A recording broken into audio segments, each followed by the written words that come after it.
नवनीतताई, आम्ही शिवसैनिक निंबू कापासाठी कधी तलवार वापरत नसतो. आपण काल मुलाखतीत सांगितलं की उद्धव ठाकरे हे घराबाहेर पडले नाही म्हणून त्यांच्या पक्षाची अशी हालत झाली. उद्धव साहेब ठाकरे घराबाहेर पडल्यानंतर काय होते हे आपल्याला मागच्या लोकसभेच्या निवडणुकीला आपण उभे होते तेव्हा माहीत पडलं असेल की उद्धव साहेब अमरावतीत आल्यानंतर आपण किती हजार मतांनी पराभूत झालो. म्हणून तुम्ही आमची काळजी करू नका. आमचे उद्धव साहेब घराबाहेर पडो वा ना पडो त्यांचा एक आदेश आमच्यासाठी भरपूर असतो.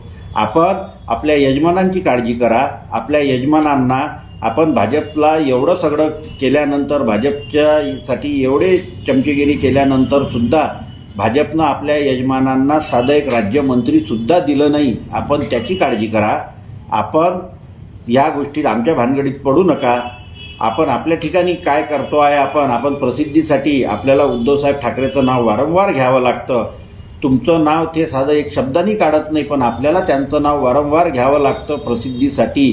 म्हणून तुम्हाला आमची हे आहे की आपण आपल्या यजमानांना राज्यमंत्री कसं मिळेल, आपल्याला पराभूत झाल्यानंतर राज्यसभा किंवा एखादं MLC कशी मिळेल याची काळजी करा.